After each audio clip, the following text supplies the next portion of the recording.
Gresham College presents Engine House, 1760 to 1830, by Professor Simon Thurley. Well, good evening, everybody, and if I can still say Happy New Year in February. It's the first time I've stood up here this year, so it's very nice to see you, and it's very nice to see some loyal followers who've been following this odyssey that I've been having through English building, starting with the Anglo-Saxons quite a long time ago now, and we're coming gradually, step by step, into the modern age. And this evening, I'm going to deal with one of the shortest periods I've dealt with in this whole series of lectures. I'm dealing with a mere 70 years. But 70 years of such radical change and of such fundamental importance that I think it deserves its own special 50 minutes to consider it. Now, in many of my previous lectures, I have followed the twists and turns of style and function, the growth of new building types and the decline of others. But tonight, I want to deal with a fundamental change that came to affect English society and therefore English building construction. And this takes us away from the traditional discourse of architecture, because tonight stylistic development can't be our principal focus. But to recap, when I last spoke, covering the late 17th and early 18th century, we saw that during that period a much more correct use of the classical orders of architecture developed. Public buildings like horse guards, which you see there, country houses like Houghton Hall in Norfolk, the house of Robert Walpole, the Prime Minister, and even civic buildings like the Mansion House, home of the mayor of the city, followed printed examples of Roman buildings illustrated in books. That's what all these buildings were basically trying to imitate. But from the 1750s and into the 1760s and on into the early 19th century, the intensity of interest in getting classical buildings absolutely right, absolutely accurate, intensified as archaeology began to show what domestic Roman architecture was really like. I mean, of course, the Romans never lived in a building that looked anything like that or anything like that, although, of course, the people who built it believed they did. Architects like James Wyatt and Robert Adam introduced into their buildings a much more correct interpretation of classical architecture. This is Hume House in Portman Square, the former home of the Courtauld Institute, now a private club, by Robert Adam. But Adam and Wyatt and many other architects, like their predecessors, practiced just as much in other styles, increasingly in Gothic, and here is the famous Fonthill Abbey, designed by James Wyatt for William Beckford, but also in other styles, particularly in Greek styles and even eventually in Egyptian ones. So the canon of design that was available to architects opened up, and we have a much greater diversity of appearance. So these stylistic trends, and in particular this great interest in archaeology and the first-hand study of classical remains, are in fact a factor in what I'm going to speak about this evening. But what I really want to concentrate on is the movement that is most often described as the Industrial Revolution. But the first thing I need to say is that tonight I am not dealing with the age of the steam train. That starts in 1830. In fact, I'm not even really dealing with the world in which minerals propelled the economy. Because the whole of the period up to 1830, which I'm talking about tonight, remained a time when the economy was principally based on the power of men, the power of beasts, the power of water, and the power of wind. And this, I think, is vitally important to remember, for though from around 1760 the English economy rapidly grows and diversifies, the great shift to coal power had not yet taken place.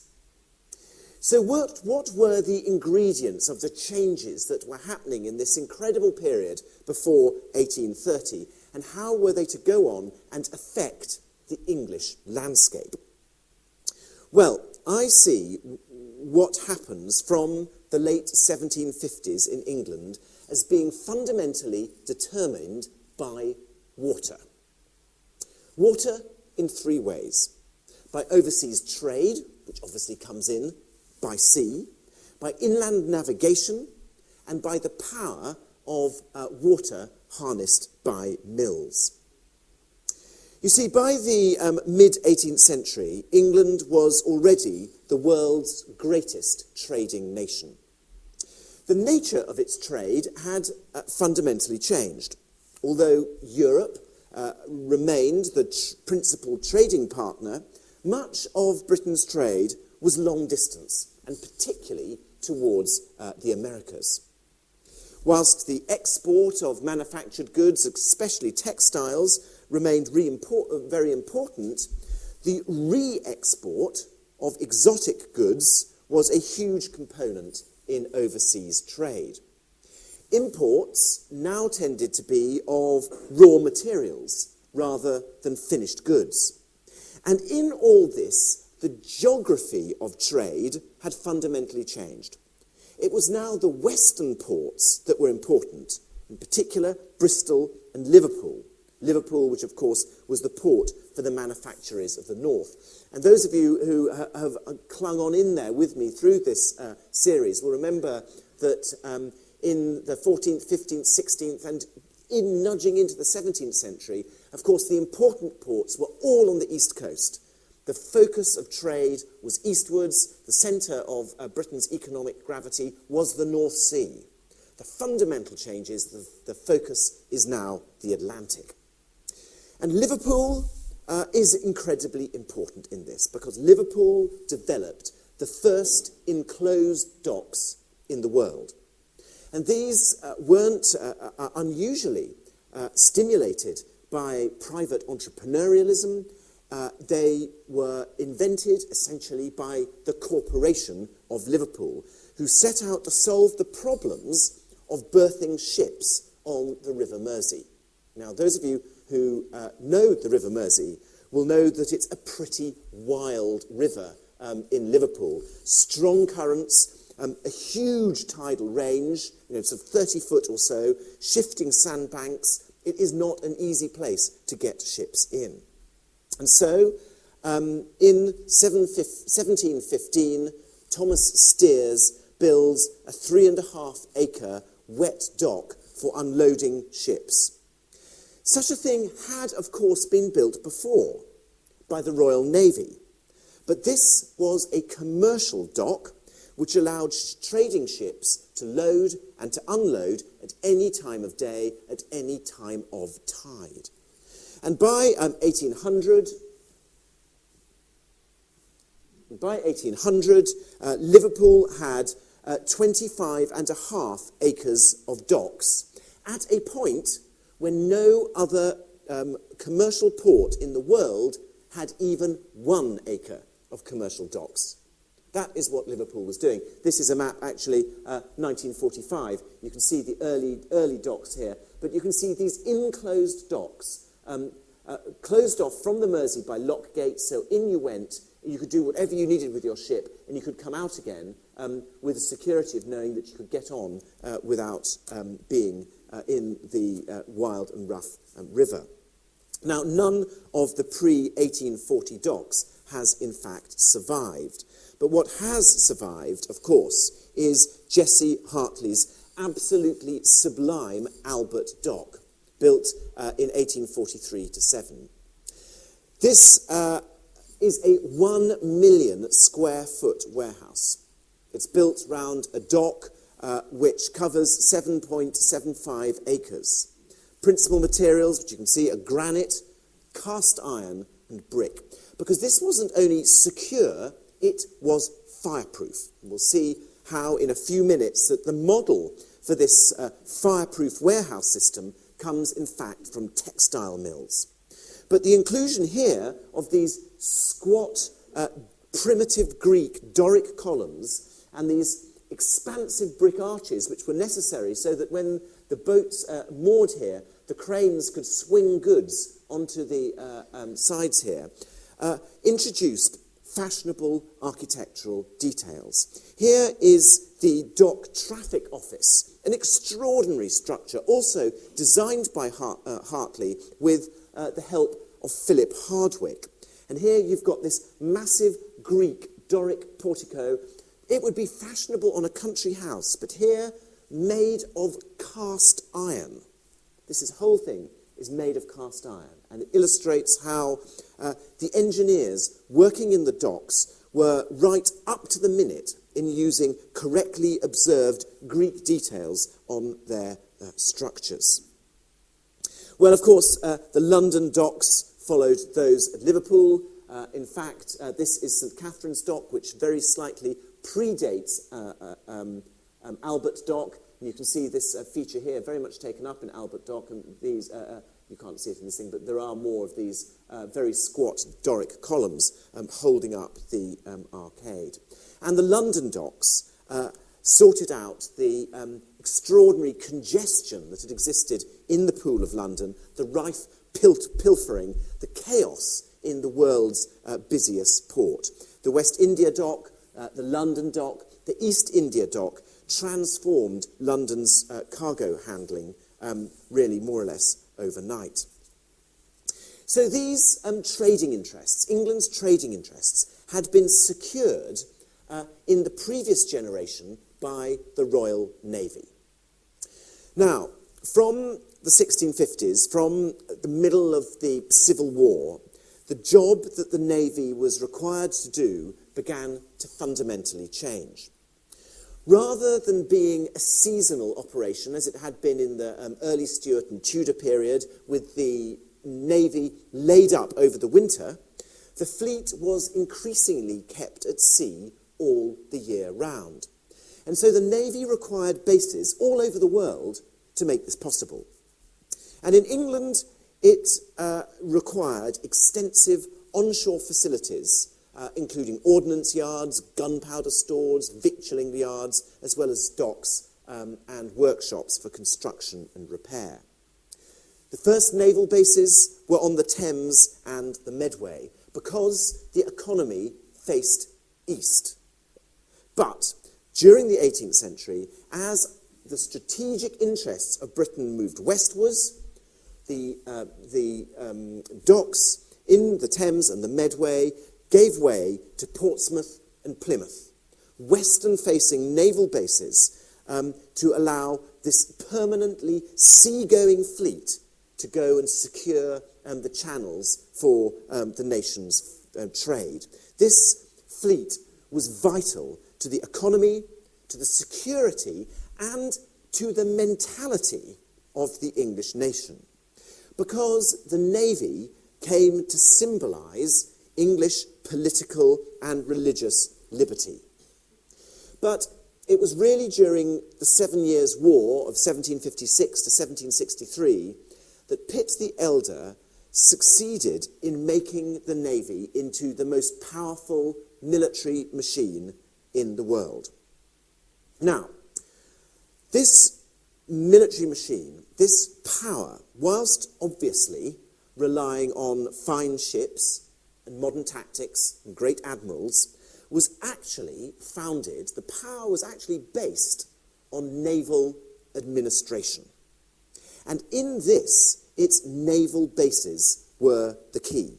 The great storehouses built at Portsmouth started in the 1770s, could easily be mistaken for one of the magnificent aristocratic terraces in Mayfair. Here is one of the drawings for one of the storehouses. This particular one is rather unromantically named Number 10 Storehouse. This is ground level here, so these are vaults underground. You can see this great rusticated gateway, an arcade of open, round-headed and stone-surrounded doorways going into the stores down here, and big sash windows, dormer, pediment, a Serlian or Herculean, a thermal window, and a great a cupola on top. This is not the architecture of practicality. This is a building that proclaims the confidence and order of a world-beating organisation. The dry docks, the slips, the mast houses, the sail lofts, the roperies of the dockyards were the largest buildings in 18th century England, and the largest buildings constructed in England since the cathedrals. It was they that built and fitted the fleet. But technical naval engineering wasn't the thing that made the Royal Navy invincible.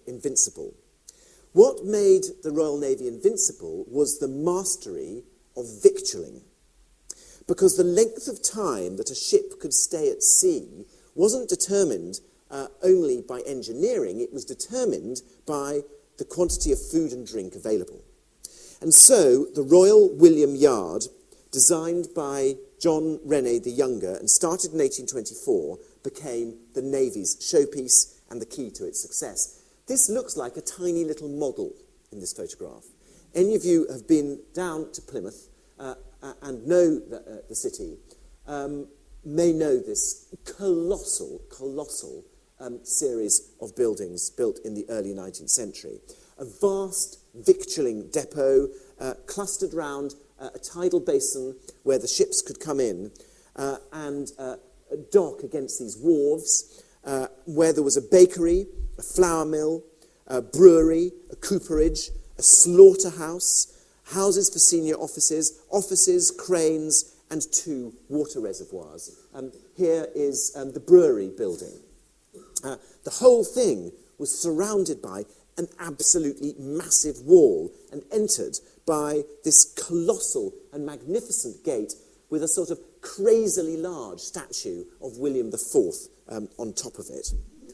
This incredible complex was built of local stone, and this is all stone, and stitched together with cast and wrought iron columns, wrought iron joists, and roof members.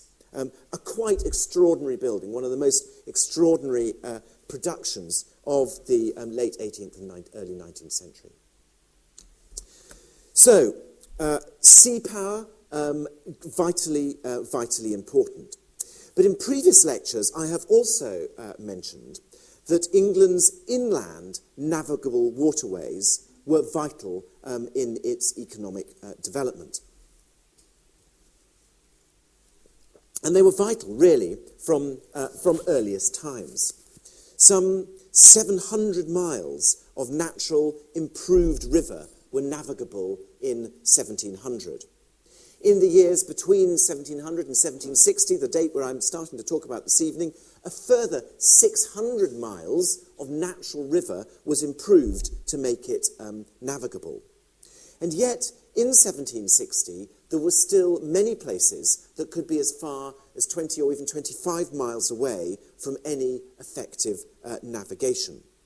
And so, from the 1750s, artificial waterways, canals, began to be built on a large scale. By the time you get to the 1790s, 62 different canals, half the entire navigable waterway system, were under construction.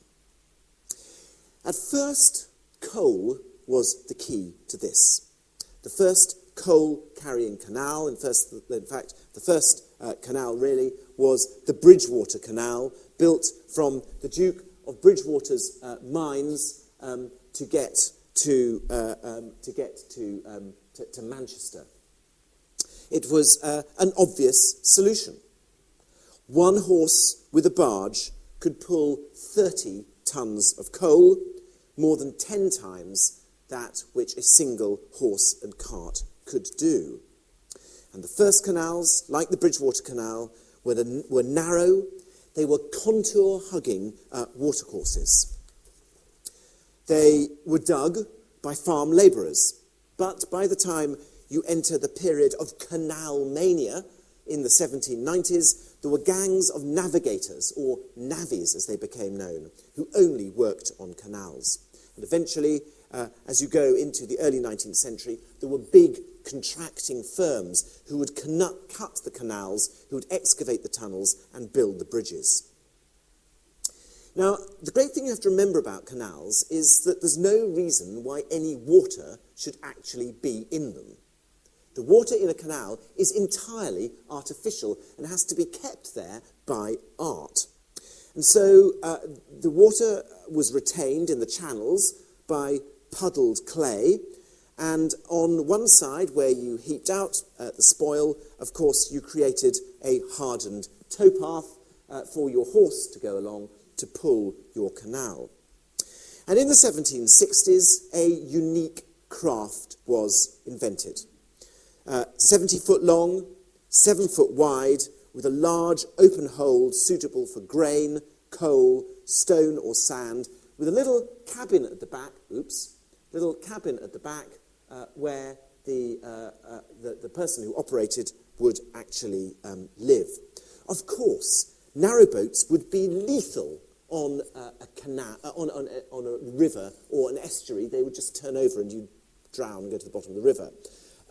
But they were very cheap to build, and they had very shallow drafts, and they could move very quickly in the canals. But as I said, I mean, the problem with a canal is that it didn't have any water in it naturally, and so they had to be fed by streams or springs or by reservoirs. And very, very large reservoirs began to be built from the 1790s to channel water down into the canals. And also from the 1790s, many canals began to be fed by steam-powered pumps. Here you can see about 6 miles from Marlborough on the Kennet and Avon Canal, Crofton Pumping Station, built as early as 1807 to provide water to the summit of the Kennet and Avon Canal, which is 40 foot above any natural watercourse. So you had to pump water up into the canals so that the boats could get across. Obviously, changes in level and connections with other navigations had to be managed by means of locks. These had been used since the 16th century, but technology rapidly developed in the 1760s, leading to the sort of brick chambers with gates and sluices that we're familiar with today. But from the 1770s, engineers realised it was much more economical to group these locks together. And so you would get a rise of immediately adjacent locks, or a flight of locks, which enabled boats to ascend or descend much more rapidly and go down much steeper gradients.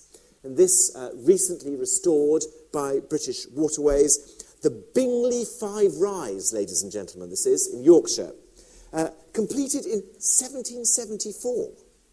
This could take a boat through a 60-foot level change in 28 minutes. Sounds like a long time, but it's pretty fast going. And what I think Bingley does spectacularly is demonstrate the masterful engineering and, I would suggest, deliberate aesthetic impact achieved by the engineers. This isn't only an engineering solution. This is a piece of beautiful architecture. Huge numbers of brick and stone bridges were built, often to a standardised design by canal company contractors. On the Oxford Canal, and this is a picture you've seen before, but this is a picture of the Oxford Canal, a company called Hollingsworth and Coates built bridges for £50 a go. And this is one of them, often with local materials. This one is of brick, and they would simply build a brick kiln right next door to the canal.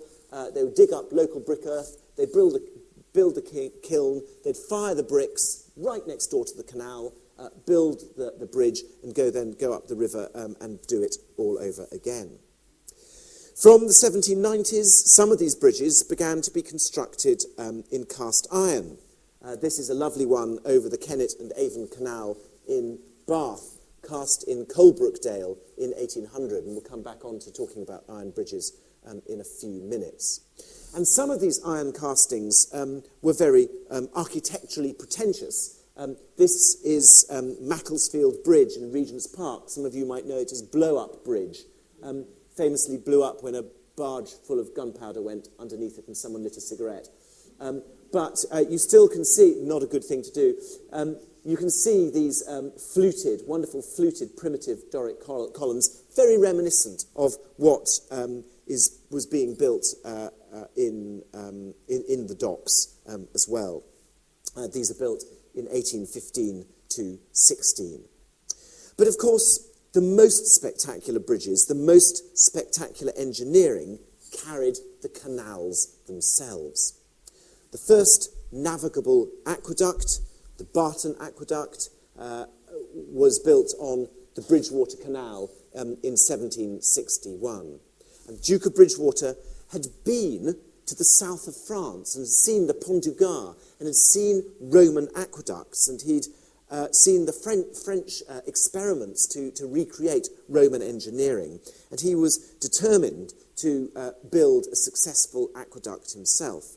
And these structures somehow had the romance and historical association that that attracted the archaeologists who were working at the same time looking at Roman remains. And these, again, are the connections that we need to make through this great interest in being authentically ancient, being brought to industrial buildings, as well as country houses and civic buildings. But of course, king amongst all the aqueducts was the Ponte aqueduct here. Astonishing structure, completed in 1805. A cast iron trough carried over these huge piers, which are hollow piers, with these iron spans between them to support them, designed by Thomas Telford. 1,000 feet long, in fact, just over 1,000 feet long. So these canals, crucially, what they did crucially was they linked up the long-established river navigations. In other words, by 1790, the Thames, the Severn, the Trent and the Mersey were linked together by a network of canals into a single national network for transport. But of course, at the intersections between the canals and the rivers were great transshipment points, places where goods could be moved from the narrowboats into vessels that could go onto the river navigations. Stourport upon Severn was the first complete canal town, a town that was built only for the canal by a canal company. Here are the basins in Stourport. Here is the river, and here are the locks that got you into the canal network and the canals going off here. Here is an entire town. Basins, warehouses, offices, a hotel.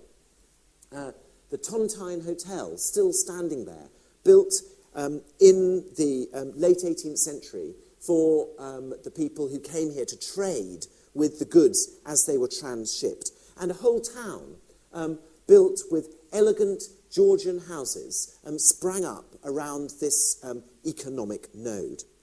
Ellesmere Port did exactly the same job at the junction between the River Mersey and the canal system of the north. And here is the Mersey, and here are the canal basins, the warehouses, the blacksmith shops, all sorts of structures here.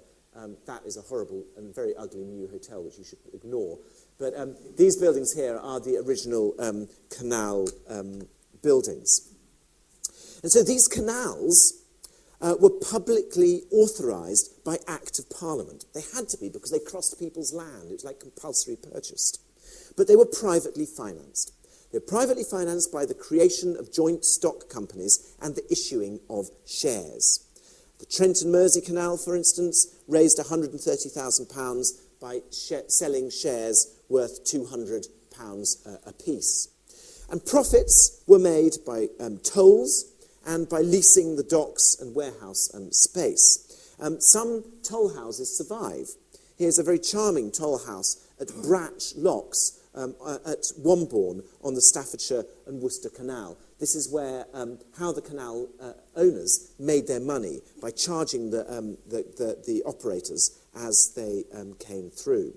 And these canal companies were big organisations, and they were first, if you like, they were the first big companies, national companies, to exist in England. And as a consequence, they were the first organisations to build proper commercial office blocks. And here you see the offices of the Kennet and Avon Canal Company in Bath. Built in 1810, it actually is built on a bridge over their canal, a rusticated bridge. And it contained a 20-foot-high boardroom, big boardroom for the directors of the canal, anterooms, storage, and this is one of the very, very first purpose-built offices ever to be constructed in this country, 1817 to 1820. And these companies, which were big organisations, had a substantial infrastructure that went with them. They had maintenance yards containing forges, wet and dry docks, stables, joiners' shops. Here is a very charming yard on the Coventry Canal in Warwickshire, built in 1800. This is Harts Hill Yard. And you can see, again, the architectural pretension of these companies. This is a building, again, which pays homage to classical architecture, with these big arches and these blind features on the building here. Quite unnecessary commercially, but all about asserting the character and the success of the canal company itself. We mustn't forget how radical all this was. Yes, of course, it transformed the ability to move goods around, particularly iron and coal. But what it really did was invented an entirely new architectural vocabulary. Offices, warehouses, whole new towns, and many of them were standardised structures in a way that had never been the case before. Exact same buildings replicated dozens of times along the length of a canal. And what canals did was they prefigured the railways and prefigured a whole world of standardisation that was to follow from the 1830s. But we must be clear here. Canals were not the answer to everything because they tended to integrate regional economies. The roads, however, went on to facilitate the national economy. By the Restoration, England was already covered by quite an effective system of road transport. Goods were delivered either by pack horses or by four-wheeled wagons, and people could be conveyed to most provincial cities by carriages on a pretty regular service. But it required quite a substantial infrastructure of wagon and carriage construction, horse breeding, innkeeping, and warehouse construction. Commercial operators dabbled in all these ventures and made their fortunes, especially in provincial capitals. But road transport was essentially a problematic way of getting around. Pack horses tended to be popular because wagons and carriages were very slow-moving on bad roads. Winter travel was really difficult and slow, and quite big and important towns like Leeds were virtually inaccessible on wheeled transport. And as a consequence, very small numbers of people actually travelled long distances on coaches.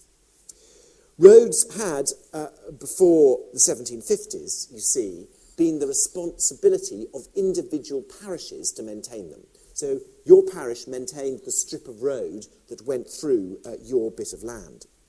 But the diabolical state of many roads stimulated local businessmen and entrepreneurs to petition for Acts of Parliament to convert lengths of roads into trusts.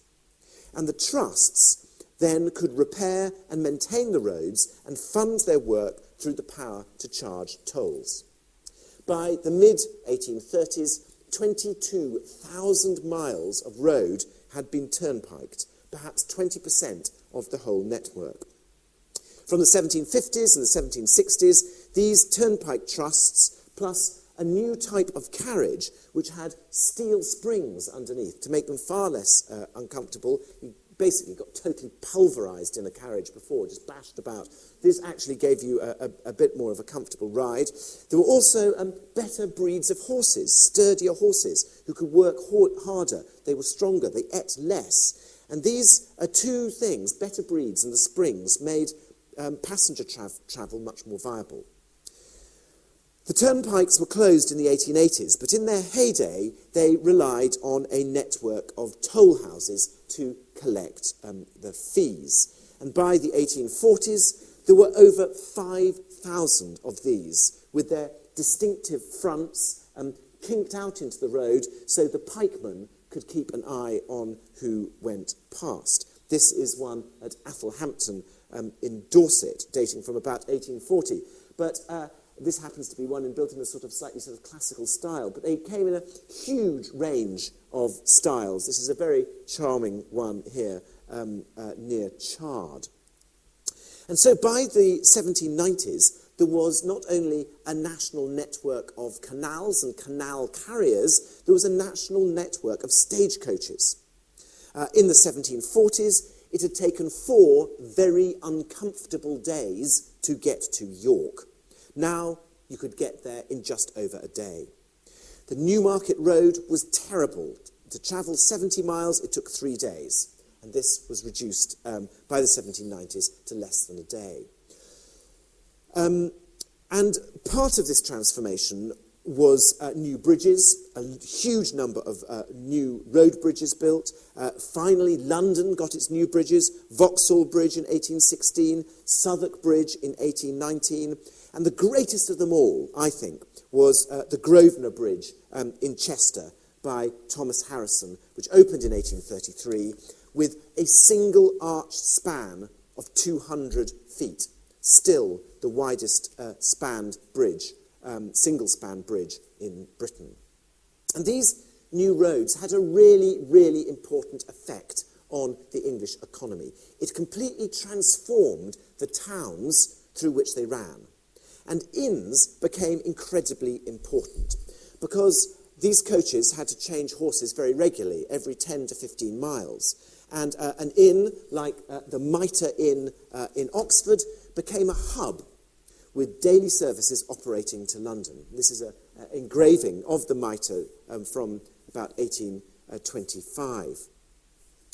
And these big carrying firms grew up. The big firm from the West Country was called Thomas Russell & Co., and they had 200 horses, 30 wagons. They employed 70 staff, and they actually owned the inns in each of the towns in which they went through. So again, just as we're seeing in the canals, these big corporations beginning to build and own property with standardised types of buildings and services, so you get exactly the same on the road network.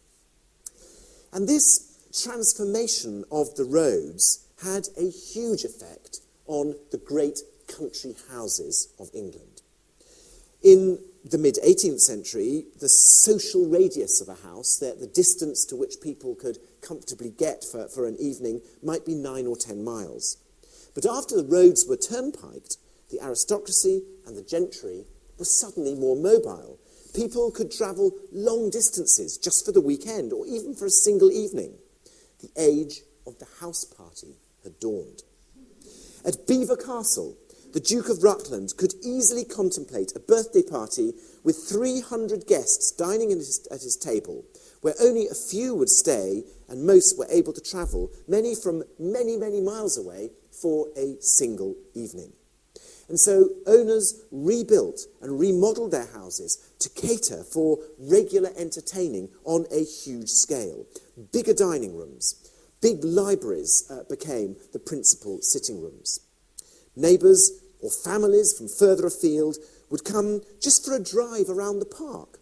Great landscapes such as Stowe in Buckinghamshire or Stour Head in Wiltshire were toured by carriage by neighbouring landowners. The landscapes around country houses were designed for the off-road vehicle of their time, the new lightweight chases, as they were called. And all this mobility allowed great estate owners to have their cake and eat it, because most of their time was spent in the city, in their lavish townhouses in London, but they could now be in the country when they wanted, and they could invite their London friends who could get there quickly and easily when they wanted it. So what the aristocracy started to do was transport London into the country so that they could, as I say, have a London lifestyle in the middle of nowhere. Now, I've dwelt a very long time this evening on transport, and I make absolutely no apology for it, because what I've described was a transport revolution that had a huge physical impact on England. The naval dockyards, the commercial ports, the canalways and the roads introduced a whole new era of construction to town and countryside. But I now need to turn to another great area of innovation, the manufacture of cotton textiles. This was England's biggest growth industry in the late 18th century, and it also had a huge impact on the English landscape. Two big changes took place. First, there were technical advances in spinning and weaving, and then there was a revolution in the way work was organised.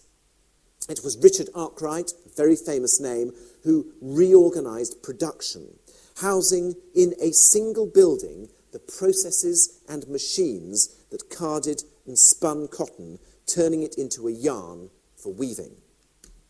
This was important because the invention of the flying shuttle had meant that the spinners were unable to keep the weavers in yarn. In other words, you needed to make a lot more yarn because the weaving was happening faster. And so Arkwright built his famous mill at Cromford, on the River Derwent. That is the early mill building there, where a new piece of technology, the water frame spinning machine, could be powered by water wheels in the river. Arkwright's mill could run day and night with two 12-hour shifts, churning out by a yarn by the thousands of miles. The first mill, as I say, you see here, was very rapidly joined by a second mill in 1776-7 and a third mill in 1785. By 1800, Arkwright had a huge complex of mills with a massive wall to keep out spies. Industrial espionage was a real problem for these early entrepreneurs, because once they'd invented one of these special bits of kit, they didn't want anyone else to see them. So a sort of fortified gate to get into the complex itself.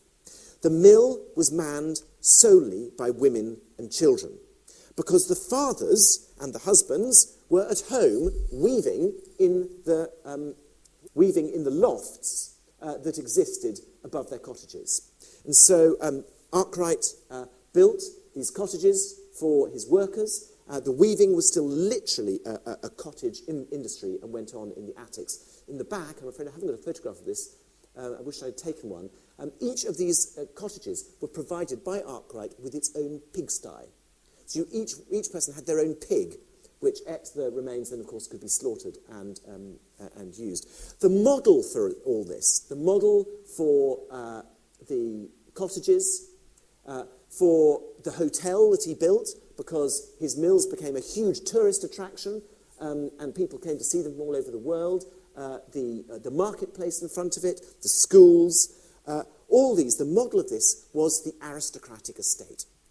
That was the only model they had, where agricultural workers were provided by cottages by great aristocrats. That was the model that Arkwright developed.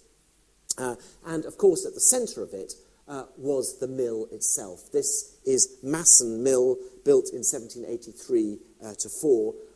It was, if you like, the country house in the centre of the village belonging to the mill owner. And again, these fascinating use of architectural motifs, the Diocletian windows, the Venetian windows here, all very much in the language of classical architecture, the coins, the diminutive little cupola on top. By 1797, there were 900 cotton mills in England, and more than a third of them were on this sort of scale with of the Arkwright type.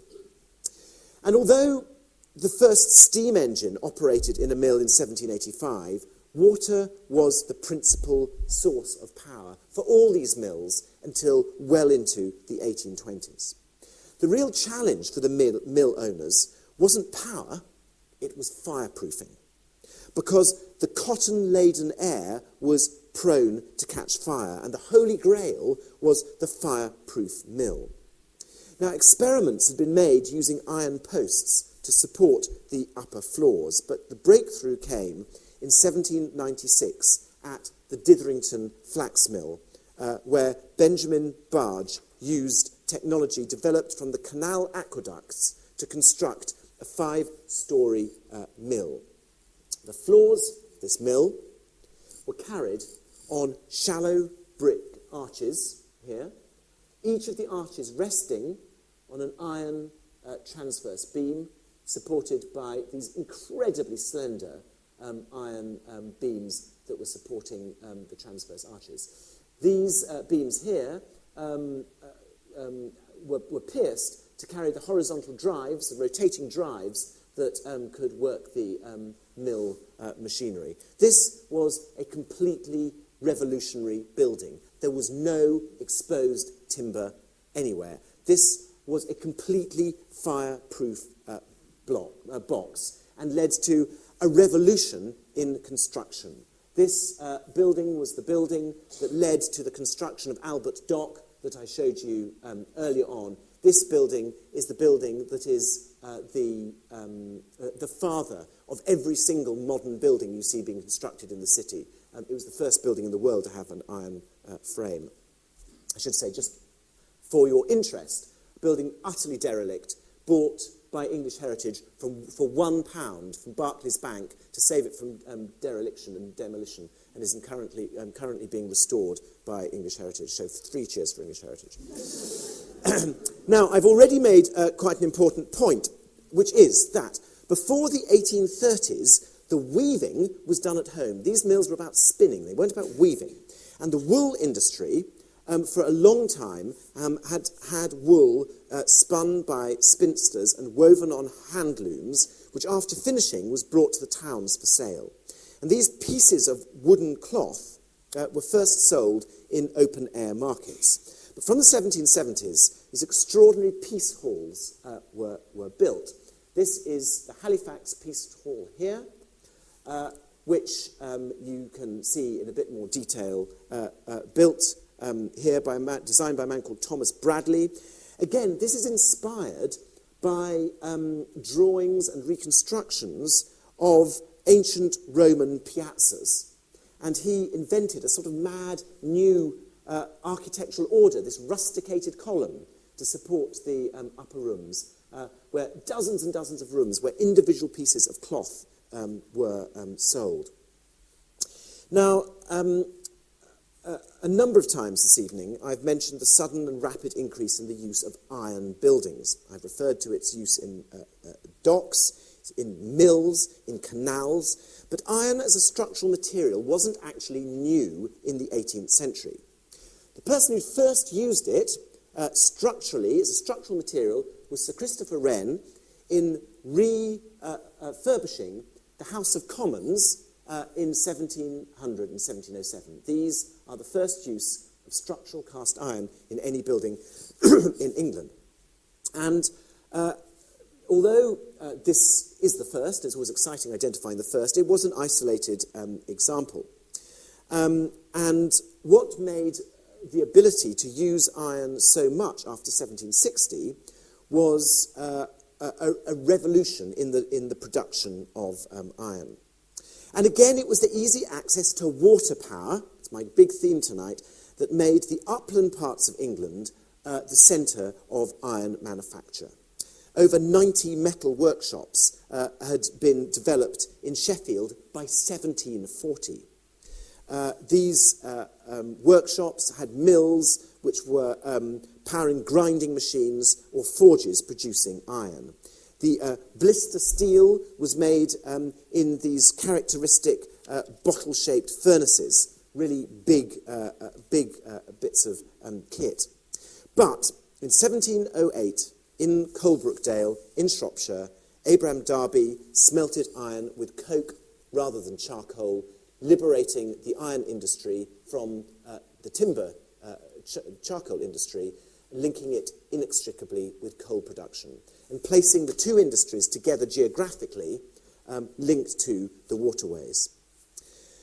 Darby's grandson created the ultimate advertisement for their business, the famous Iron Bridge. Now, this structure was a bridge that was genuinely needed to cross the very deep gorge over the River Severn. But that isn't really the reason why the Iron Bridge was built. It was primarily an advertisement by the Coalbrookdale iron founders for their business. And it was the groundbreaking use of iron. 379 tonnes of cast iron was used to span a 100-feet gorge, 60 feet above the water.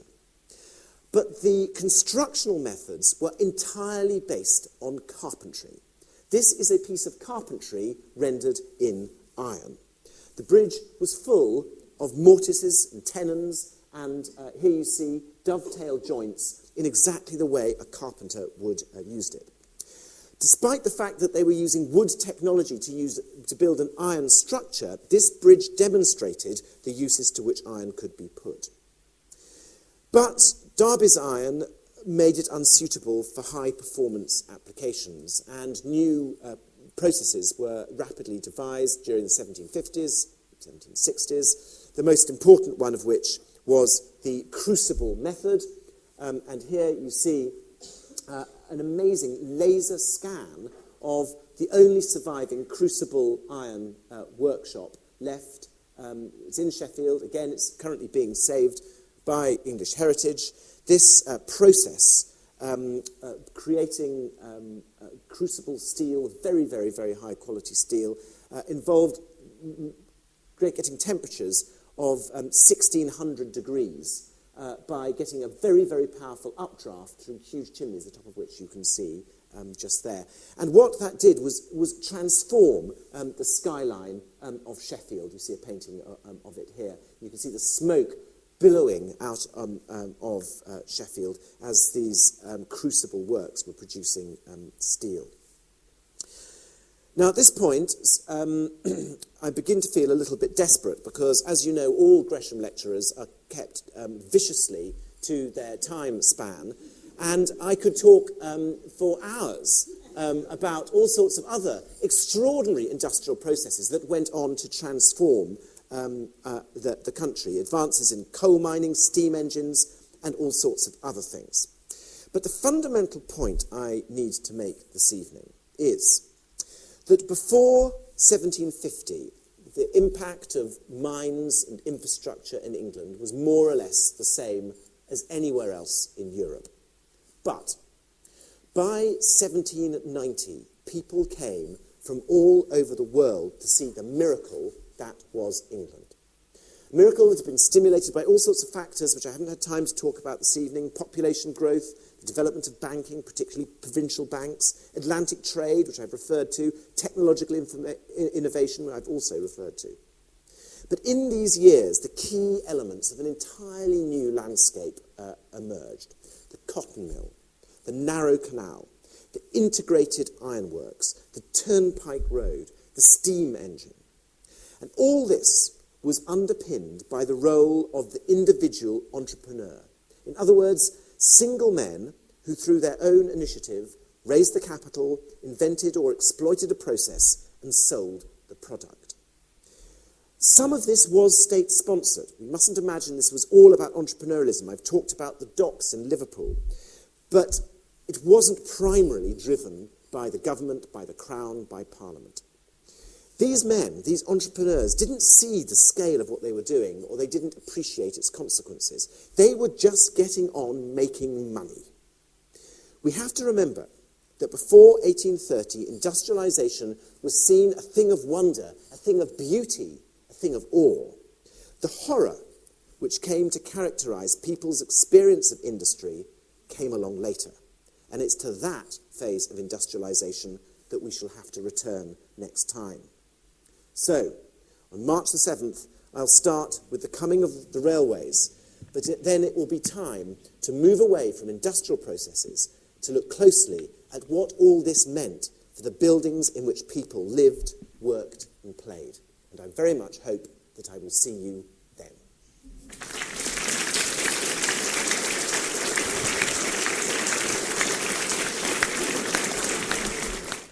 I wanted to ask about the Canal du Midi in France, which was sort of 100 years before the Bridgewater Canal. Was that really the pioneer canal that the English copied, really?